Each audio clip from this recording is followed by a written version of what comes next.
Hey everybody, welcome to the Deep Dive Show. My name is Mpho. Our goal with this show is to bring you and I in proximity to the people and ideas that will show us that it is possible and it can be done. Now today we have a special guest, a young, prolific entrepreneur, a man I look up to a lot, a man that has faced adversity in the eye and made it out on the other side. Ladies and gentlemen, help me in welcoming the CEO of Ipachi Capital, Chivia.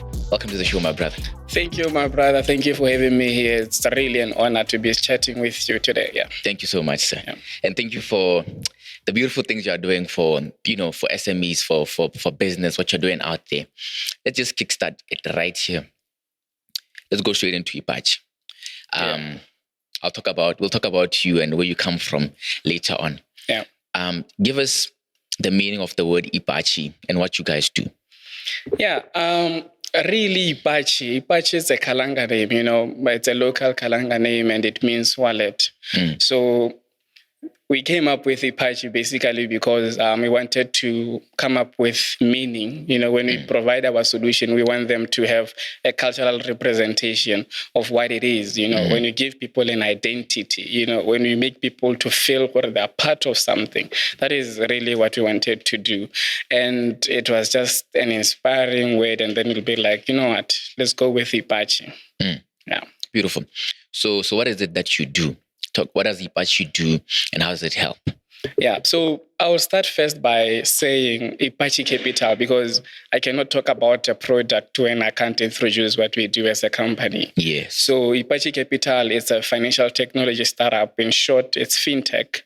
Normally, we use cutting-edge technologies. We use AI. We use blockchain technologies to innovate solutions that has the capability to solve global problems and problems that matter. That's what we do as a fintech startup. So we're headquartered here in Gaborone, Botswana, and our flagship product, or our main product, it's Ipachi, like I was defining it. Ipachi itself, it's on a mission really to empower small businesses so that they can thrive. It does this by bringing small businesses in the informal sector closer to financial products, like getting easy access to credit and digitizing your business so that small businesses can have a digital footprint and then they can be able to be like, hey, be part of the financial ecosystem. So that is the mission behind Ipachi really, to give these small businesses a fighting chance. We talk about your tuck shops, your kiosks, your car washes, every other guy, Pasadi Banzamela, these are the people that we're talking about. These are the people that we feel like they have not been given so much attention. So us coming in place was like, we need to build a system that will allow these people to also connect to the general financial ecosystem. Yeah, no, well put. Cutting edge technology. So talk to me about, the barrier of entry into fintech. Yeah. Because I don't believe it's easy. We've already had that conversation about how it is to get into this and how you started. Talk to me about that. Yeah, it's not really every day where you get somebody saying, I have a fintech startup, especially in Botswana, because we are still catching up with fourth industrial revolution and stuff like that. So really having a fintech startup means that you need to understand the type of environment that you are working at, the type of regulation that is there, the type of constitutions around it. So you need to study that, understand them so that you don't just take a solution out that doesn't abide the legislation of a given government or something like that. So this is the first thing that we had to understand as Ipachi. What kind of regulator are we going to be dealing with? Is it the NBFI? Is it the Bank of Botswana? What costs do we need to take care of and stuff like that? So Ipachi coming into place, we had to come with a different business model. Our business model is really classified, but we had to come up with a different business model that will allow us to operate.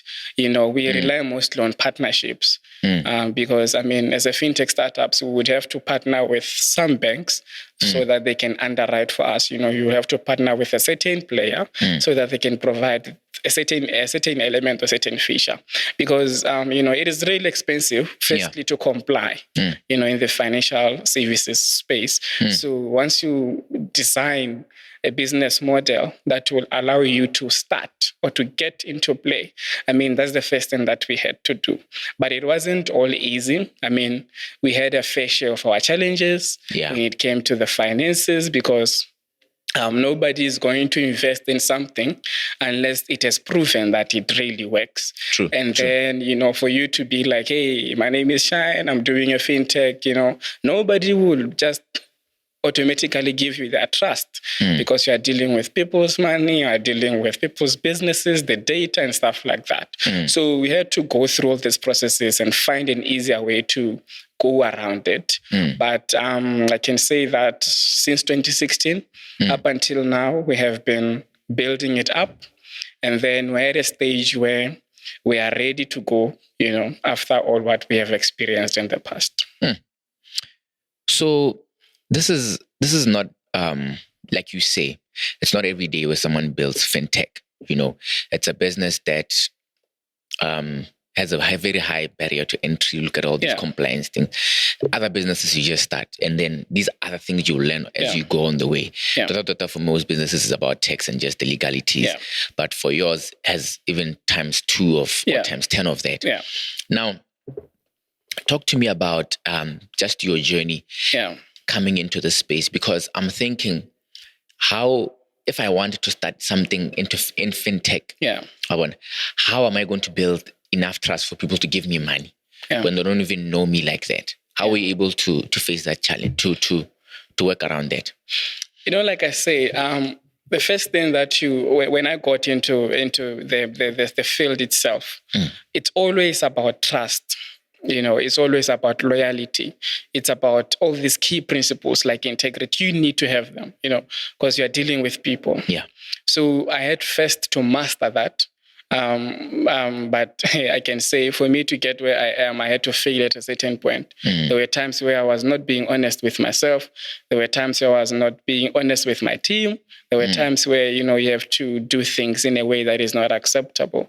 And then after the learnings and the experiences, that's when you can be like, oh, I need to pivot and start doing things the right way. So, I mean, it has been a journey where you learn. Fintech is all about learning. You break a few rules, you correct yourself, you do it better. You don't just because, like I told you earlier, you would hear the regulator telling you that these are the ways that you are supposed to use. You're not supposed to use this certain type of words. But as somebody who is young and passionate about starting a business, you would just be like, I'm going to start with anything real. I'm just going to do anything. But only to see later on that these guys are trying to help you to do things better. So the journey is all about learning how to fix mistakes and doing it better so that everybody's protected at the end of the day. Beautiful put. Ladies and gentlemen, we're going to pause here for a break and we'll be back with Mr. Shine Chivia. You're watching this video. I'm guessing there's some amount of value that you're getting from this video. I'm here to tell you that we have more. We've created a Patreon account.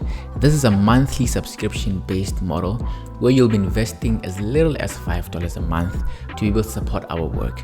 And in turn, you will have access to behind the scenes, exclusive content, live shows, and even information on future events. Your investment into us allows us to be able to create more and better content, to be able to push these stories off. It is possible and it can be done. So if that sounds interesting to you, head over to patreon.com/deep dive sessions and become a patron. See you on the inside. Welcome back, everybody, to the Deep Dive Show. We're here with Mr. Shine Chivia. So building Ipachi out to, all those compliance issues, connecting from the last segment we talked about. I'm trying to put this question like this. As an entrepreneur, how do you make sure that because definitely failure, you're going to go through it, but how do you make sure that it doesn't get to you and you keep moving forward? And how do you also make sure that, how do you also know what to give up on to see that, okay, this is not working now? And how do you make sure that you make a good decision to give up on this? Because we're told never give up, never give up. But there are things you have to give up on that are never going to work. How do you draw that line? Yeah, Ipachi is not the first product that we started with. That I think about 4 products that we have done before. Okay. And since 2016, we started working on an accounting system. We launched it early 2017. We thought it would do well. It failed, and then we did not beat ourselves up. We are like, okay, no, let's learn and let's do something else. We started getting into this space now where we want to be in fintech. We started to find new products that we wanted to do. I remember we had a product called Okta, where we just wanted to duplicate what Facebook or Twitter was doing. I don't even know why we were doing it. I just find ourselves doing something like that. These are products that we did. By then, I didn't know exactly where we are going. So what was it? You hadn't done enough research? No, we were just innovating products. You get excited, as a young person that you want to do things. You just see yourself doing things and starting to believe in it, that you will do it. But as you go on, you start to learn that it's not really about doing things because you just want to do things. It's all about doing things that matter. You start to do things with purpose. You start to be intentional in the way you do things. That's where the whole thing started to change now, where I now started to focus on what is my passion, what is my calling, what is my vision, what do I want to see, what problems do I want to solve. Then you start getting out there, you go to the people themselves, you ask them questions. What do you guys want to see changing in your lives? Then the moment we started to approach things that way, things shifted. You know what I'm saying? So we started building things intentionally. And then throughout the journey, of course, you would lack the finances to innovate because building code is not as easy as everybody might think it is. True. So you start losing money here, you start failing to pay your people here and there. These are things that you go through. But if your passion and your vision is greater than what you're going through, it will always carry you throughout the process. It's easy for people to give up because nobody wants to be uncomfortable, but when you want to get there, when you want to make it, when you really want to solve a problem, it will give you all the required energy and the resources to get there. That's what happened. I would have given up a long time ago because, we were pre-revenue as a startup. We were not making money. Nobody was giving us money. So why would I settle for an uncomfortable life? So I had to be like... And you are educated. I have academic background. I can always get a job at a bank or something. I can always live a comfortable life. But this was not me, I wanted more than that. I wanted wealth. I wanted sustainability. I wanted not to rely on my savings. I wanted to make it big and also at the same time solving problems for other people. I looked at my mother. She runs a small tuck shop at Totobe. She has also a poultry house. So I looked at her and I was like, what are the challenges she's facing? And I realized that she was facing difficulties in accessing credit from financial institutions like banks. Why? Because they are informal businesses. Not only my mother was facing the same problem, there are other millions of businesses in the informal sector that even can get a chance to get credit.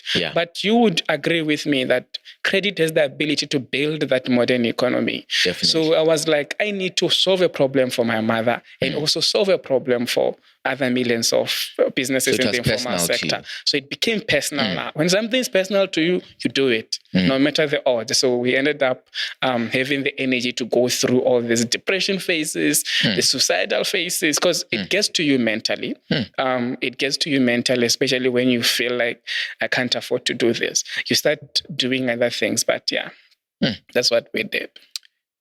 Beautiful, man. So talk to me about just the overall investment. How much would you estimate you have invested into this company just from starting till today? Into coding, into processes, into everything. Personally, I would just estimate about about 500,000 pull up. To some people, it's not a lot of money, but to me, I was looking at what I could get. So, because we hadn't received any form of funding anywhere before. So, I mean, we've been putting what we get. You would hustle here and here. You would do what other things that you have to do to get the money, the cash flow running. So, I mean, we've put about 500,000 into this project up to date. So that's what we have invested. So it's personal, you understand? So now when you let it just go and smoke, and you think about that 500K too, whether it's the most important thing. Yeah, I mean, you can't just give it up. You can't be like, let me leave. What would have happened? I mean, for the past 6 years, do I give up 6 years of my time? Did I waste it? Do I give up 500K just for nothing? I mean, that's something that you can't do. So you just have to soldier on, keep moving.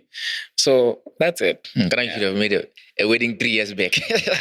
Like, I would have done a lot of things with the 500K, but it's worth it today, looking at the fact that, we're at a point where now our solution is about to get out there. People are about to know about it. We're about to help people, solve their problems. That's the most interesting thing about it. I want to help people solve their problems first. Then I'll worry about the money later. Beautiful. Yeah. Beautiful.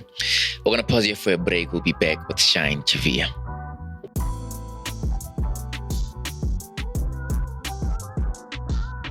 Welcome back, everybody. We're here with Shine Chivia. And if you watch this episode up to this point, make sure to drop a like. Make sure to comment on your biggest takeaway and definitely subscribe to the channel. Mr. Chivia, I want us to go back a little bit into you as an entrepreneur. Walk us through your journey, in 60 seconds of your entrepreneurial journey. This is where you started. This is where you are. Yeah. I started 2016. I started by first finding a team that can help me to build a solution. 2016, 2017, we built our first solutions. They did not work. We learned. We built another solution. Again, it did not work up until we built Ipachi. 2020, we started testing. 2021, and up to the day, we have a perfect solution that we believe is ready to give the small businesses a fighting chance. Beautiful. And you have now released it on Google Play. Yeah. A few days back, eh? Yeah. Talk to me about that and getting it up there. How do you get an app to get on Google Play, an app store? Yeah, today to get an app on Google Play Store is not easy as it was before because, there are new rules, there are new restrictions. You have to have your terms of use right. These are your privacy policies and stuff like that. It meant we had to do them, make sure that they're the correct ones, and then we upload, the app gets into review, and then if Google is not satisfied, they will send you feedback, you correct where they need to correct. I mean, it has been a back and forth between us and uploading our app on Google Play Store because there were a few things that we had to fix. But, we managed to fix them, and then, to get it there is cheap. You pay about $300 or something like that. That's about $30. So, what about the requirements? No, really, you just put in the app there. It's not. And then they check it. And then they check if it's okay. They check all whatever is it that they're checking, and then once it's approved, once you have done what is needed to be done, they will just approve it. And then you can check it on Google Play Store, and then that's what happened with us. Okay, how quickly they approve yours?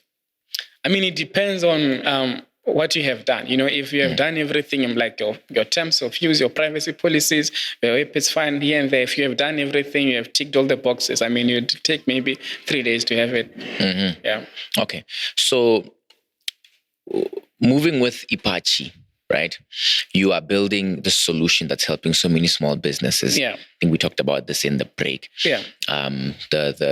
You talking about the informal sector. I want us to get into that because I think it's extremely key. Talk to us about the informal sector and the power in that. Yeah. And how you are serving them. Yeah. I personally believe in the informal sector because my mother has a business that is part of the informal sector. That's a tuck shop. Every day and everywhere you walk, even if you're in a combi, you see these guys by the roadside selling zamele, and you see tuck shops everywhere. Maybe within 500 meters, there's a tuck shop. Yes. Some people will believe that these are businesses that Botswana are good at because they're everywhere, literally. Yeah. So I personally believe that so much value can come there. So according to the research that we did with our team at Ipachi, we found out that there is so much money within the informal sector itself. So much money that banks, I don't know if they're aware, but I think they're aware that there's money, just that there are no right channels into reaching or tapping that potential. Like I was giving an example with farmers that we have, you would have so many farmers having huge heads of, cows and all this other things. You would have one person having about 100 cows, and all these other things. These are financial instruments that these guys in the informal sector have. All they need to know is they can maybe take 10% of the cows and convert it into cash. And store it in banks. These are people that are comfortable just farming, having cows, seeing my money. These are people who are good with that. But they need to have a mindset shift where they start to be like, this is getting risky today to have cows walking around, things like global warming, climate change, and things like that. Maybe tomorrow you lose 5 cows and stuff like that. You need to at least take X amount of cows and then convert it into liquid cash and store it at a bank or invest it somewhere and do financial instruments that are different. So there's a lot of potential in the informal sector. Now, where Ipachi is coming in is in the sense that we want to help the small businesses to thrive. To thrive firstly means that you need to give them the digital tools that will allow them to be connected with the formal sector. That this is why we're giving them digital tools like your Mpho, where they can just sell their products within Ipachi mobile application. This is just the cash register that is within Ipachi mobile app. Today to have a cash register or a cash till, you'd have to pay 10,000 to get it. No small businesses in the informal sector will afford to have 10,000 just to buy a cash till. So we had to disrupt that market and allow Ipachi to have features and capabilities that work the same way a cash register or a cash till works. Then give people the ability to sell, to do record keeping. That's the first thing that you need to do for small businesses. That's what we did. Then the second thing was we needed to help them to make money.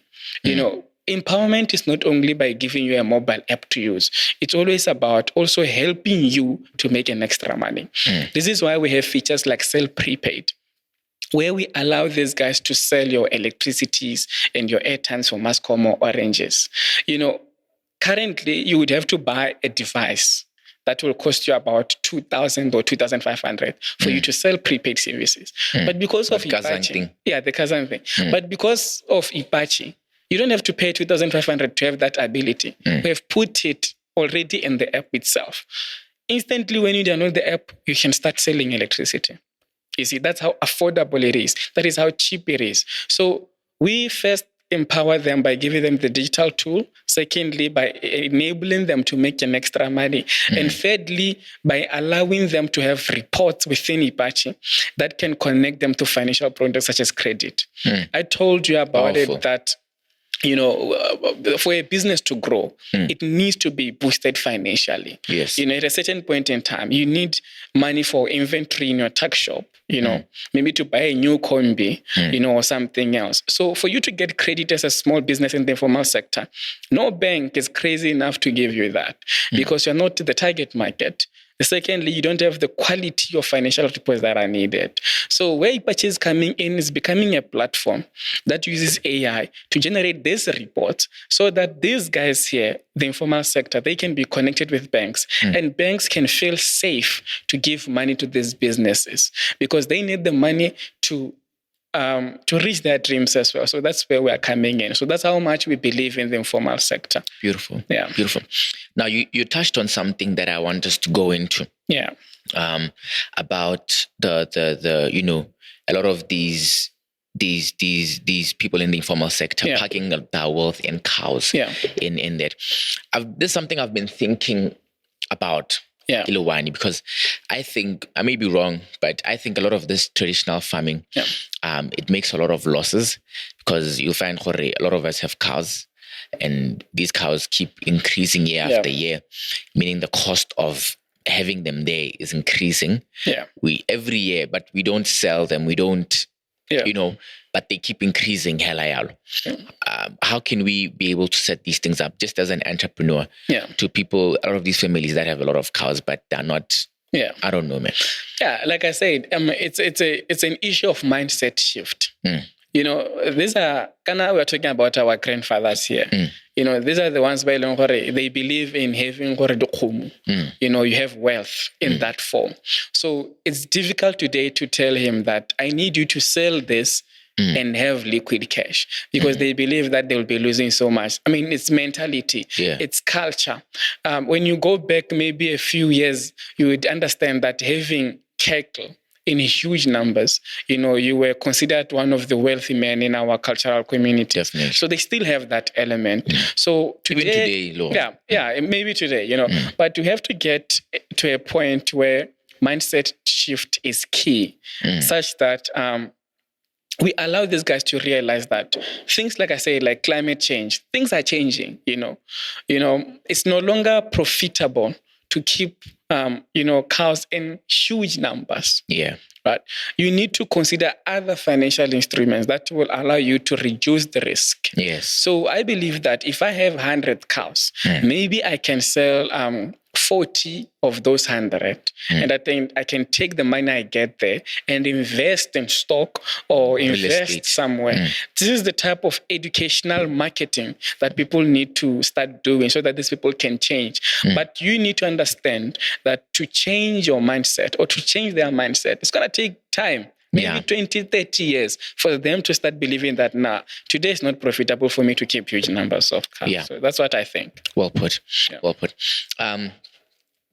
I want to ask you, because I'm curious to this. How you are being the African parents, and you tell them, what do you tell them you do? That's the most difficult question, because, when I tell my parents what I'm doing, Ipachi, even today, they don't understand what I'm talking about. After 6 years. I don't even understand the way I should define it. My parents, they don't understand. And sometimes it hurts a bit, to have parents and believe my parents don't know what I'm doing. How best can I put it? It's difficult because they can't say my son is doing 1, 2, 3. It's even difficult for them to explain because these are new technologies. What we have done is something that disrupts the market, and it's new when you talk about the culture of Botswana. So it's really difficult for my parents to know what I'm doing and for me to even explain to them. All I'm saying is I'm doing something amazing, Mama and Papa, and that's it.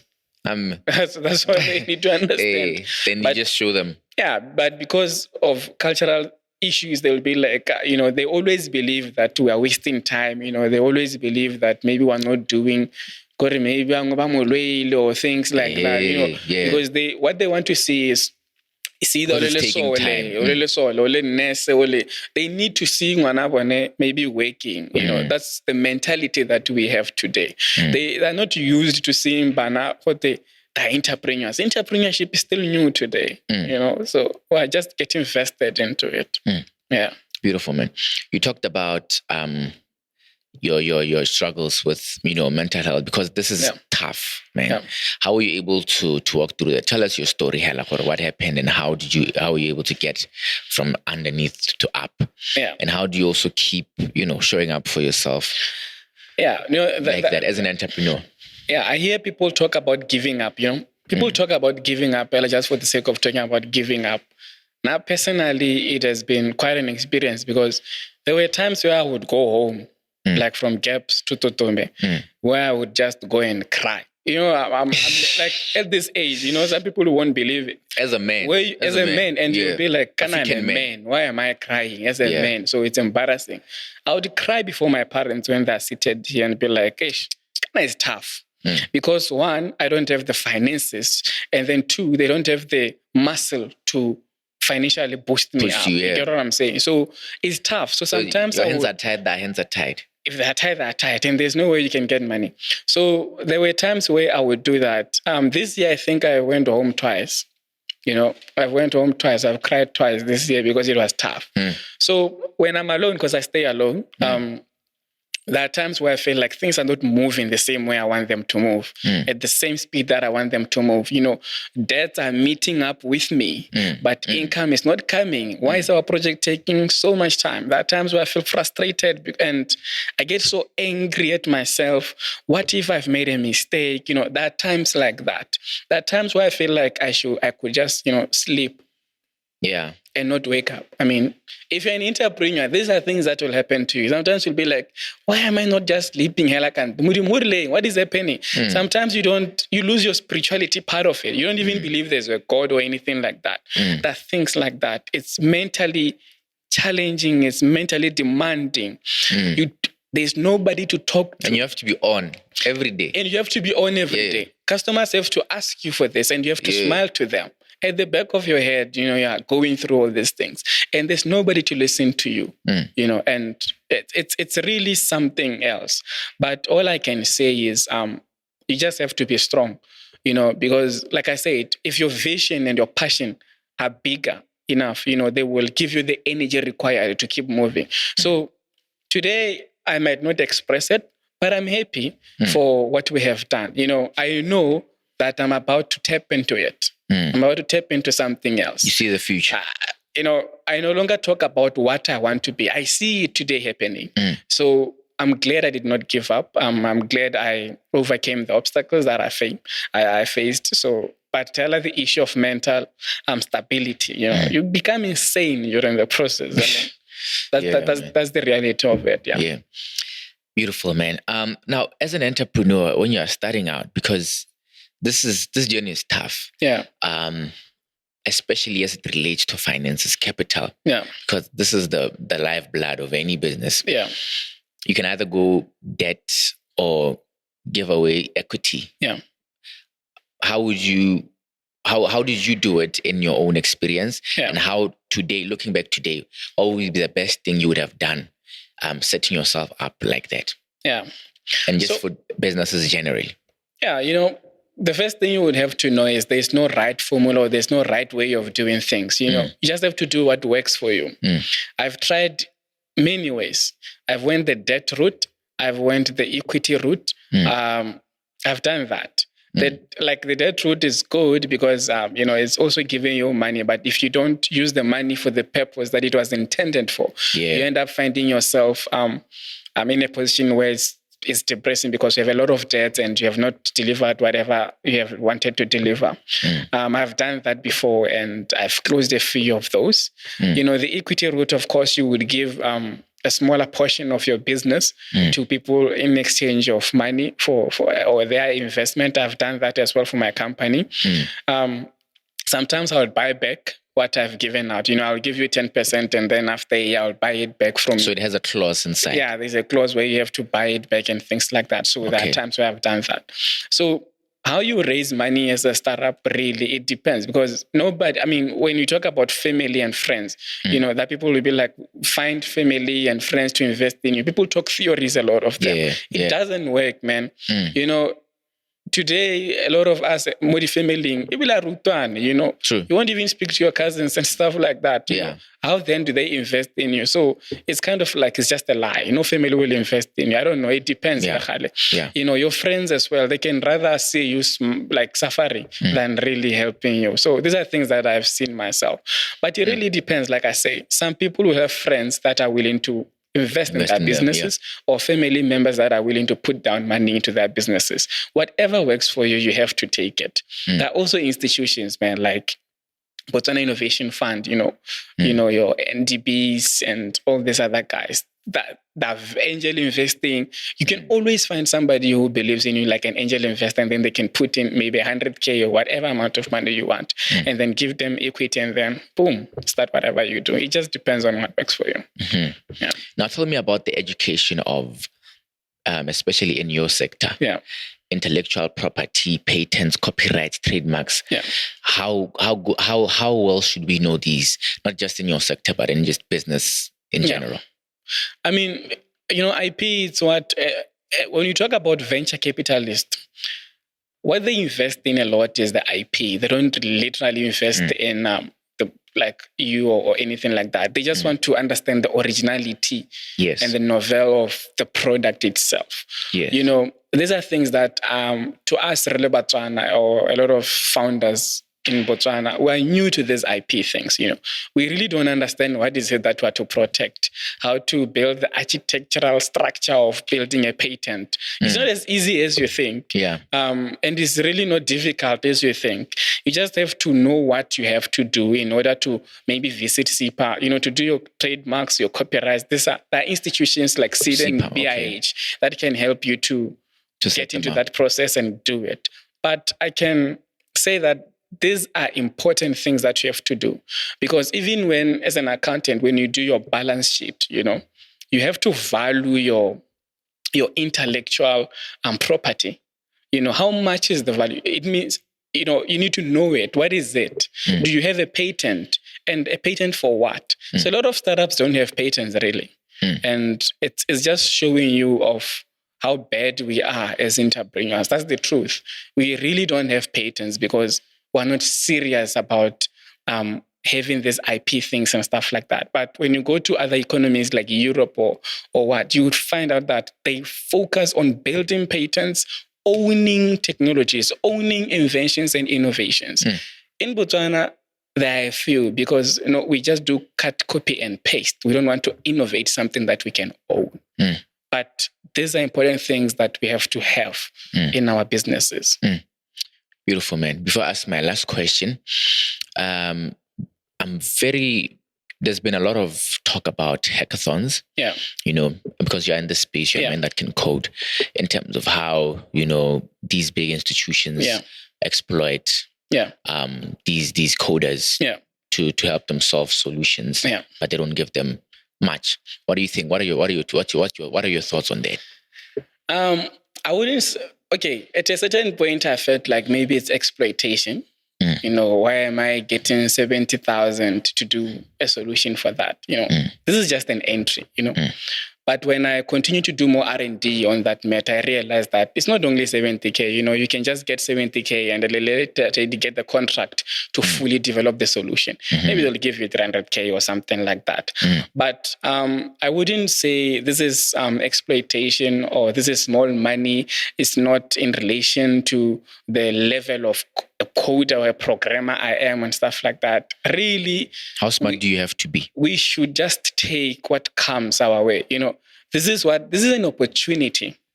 It's not always about getting the money. Maybe during the process of enrolling or procurement process of that activity, you will meet somebody who will listen to you. We're focused at the wrong things here. We're focused at the money. We're focused at they're exploiting us. But focus on the opportunity that can come along that process. That's what I personally feel in. I have not yet entered these hackathons because really I don't have the time personally. I don't have the time to be coding other solutions. I have a product, I have to be focused on building it. That's why I'm not interested in the hackathons. But for those that are willing, they should not be just discouraged by the fact that it's small money and it's an issue of being exploited or anything like that. Really, it's about learning and getting an opportunity. Start to, energize yourself and do this. Beautiful. Yeah. My last question is, how do you want to be remembered as Shine Chivia? I just want to be remembered as somebody who gave small businesses a fighting chance. That's it. Because at the end of the day, as much as I want to be wealthy, of course I want to be wealthy. Who doesn't want to be wealthy? I'll be lying to you. But the most important thing here, I just want to solve problems like access of credit to the small businesses. I want to see a lot of small businesses making it. I'm tired of hearing of a lot of these foreigners coming in our country and making it big in our own country. And I ask myself, what's wrong with us? Why can't we make it big? Like I said earlier, I always see a lot of these tuck shops, roadside businesses. And a lot of people think, this is what Botswana are meant for. We're not meant for running small businesses. We're not meant for the informal sector. We're meant for bigger things. So what I want to see is, I want to be remembered as a man who have helped these guys make it. This is why driving force. Yeah, this is why we're really focused on providing these digital solutions like Ipachi, like what we're doing. Yeah. Excellent. Excellent. Yeah. Ladies and gentlemen, this is Shine Chivia. Definitely jump into his world. They've just dropped that app on Google Play. I believe it will be also available on the App Store very quickly. They're doing so much, they're pushing so much. If you're in the informal sector, this man is for you. Make sure you contact him, dive into his world. You'll be mind blown, to say the least. And with that being said, ladies and gentlemen, make sure to like, comment, and subscribe to the channel. And we'll meet same time, same place. Be great.